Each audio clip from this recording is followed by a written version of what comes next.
Buenos días muchachos, mi nombre es Luis Eduardo Díaz y hoy quiero hablarles sobre las propiedades coligativas. ¿Qué son las propiedades coligativas? Entonces, las propiedades coligativas son propiedades de las soluciones. Aquí vamos a comparar cómo se comporta un solvente frente a una solución. Estas dependen única y exclusivamente del número de partículas del soluto por cantidad de solvente y no de la naturaleza del soluto o del solvente. En pocas palabras, de la concentración de la solución. Entre más soluto tenga una solución, mayor diferirán estas propiedades a las propiedades del solvente puro. Vamos a hablar ahora de la importancia de las propiedades coligativas. A nivel de la industria se utilizan frecuentemente. Por ejemplo, para separar componentes de una solución por método de una técnica denominada destilación fraccionada. También para formular y crear mezclas frigoríficas y anticongelantes. Esto es muy útil en los países que presentan estaciones.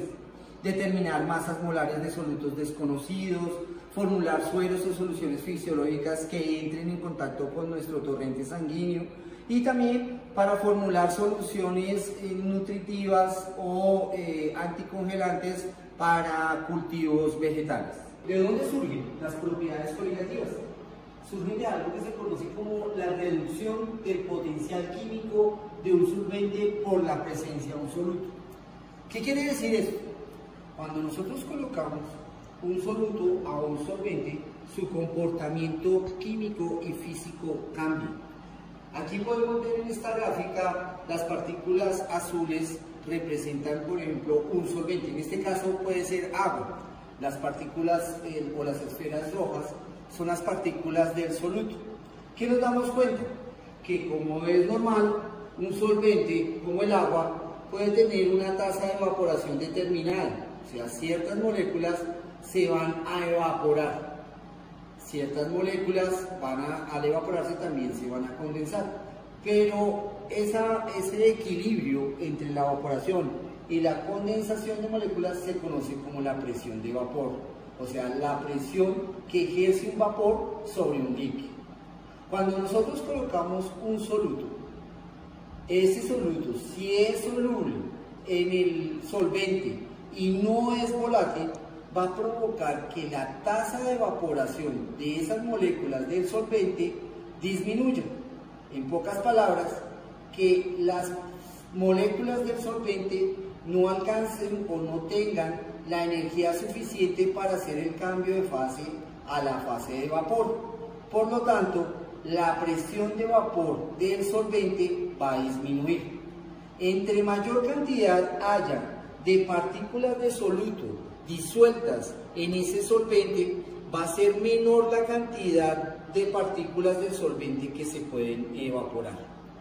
En conclusión, la presencia de un soluto incrementa la entropía, el desorden de la solución, resultando en una disminución a la tendencia de escapar de las moléculas del solvente de la fase líquida a la fase de vapor. Esto se conoce como descenso en la presión de vapor. ¿Cuáles son las propiedades coligativas? Son 4. El descenso de la presión de vapor, como veníamos hablando, el aumento en el punto de ebullición de un solvente por la presencia de un soluto, el descenso del punto de fusión de un solvente por la presencia de un soluto y la presión osmótica. Vamos a ver cada uno en detalle. Entonces, la presión de vapor puede entenderse como la tendencia de un líquido o un sólido a evaporarse. Por ejemplo, las sustancias volátiles se caracterizan precisamente por esta presión. Tienen una alta presión de vapor, o sea, una alta tendencia a evaporarse. Hay líquidos como la gasolina, el alcohol, el quitasmate, pues son muy buenos ejemplos de estas sustancias volátiles. Hay que recordar que la presión de vapor es una función de equilibrio entre la evaporación del solvente y la condensación de las moléculas del solvente. Es decir, que la cantidad de partículas que pasan al estado gaseoso es la misma que la cantidad de partículas que pasan a la fase líquida. Se forma un equilibrio entre la evaporación y la condensación.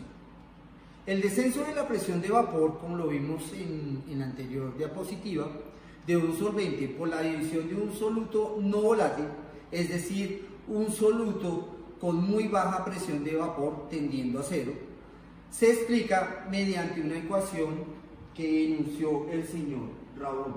Se conoce como la ley de Raoult.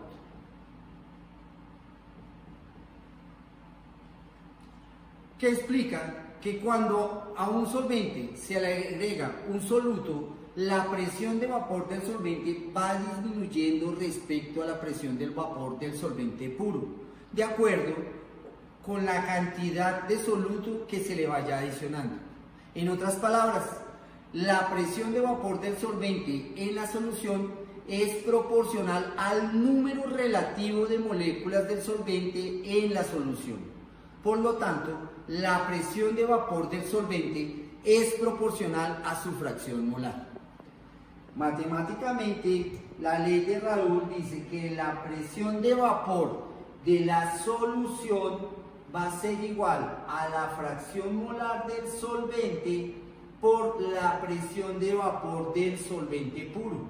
Para todas nuestras explicaciones vamos a denotar a las condiciones de solvente puro por un 0 como superíndice. Entonces, entre mayor haya soluto, la presión de la solución va a diferir de la presión del solvente. Generalmente, la concentración no se expresa en fracción del solvente, sino el soluto. Pensemos en una solución donde haya un soluto y un solvente. O sea que la fracción molar del soluto más la fracción molar del solvente es igual a 1. Por lo tanto, la fracción molar del solvente es igual a 1 menos la fracción molar del soluto. Por otra parte, esto quiere decir que va a haber un cambio en la presión de vapor, donde la presión de vapor del solvente puro va a ser mayor que la presión de vapor del solvente en la solución. Reemplazando esta ecuación en la primera, podemos tener que el delta de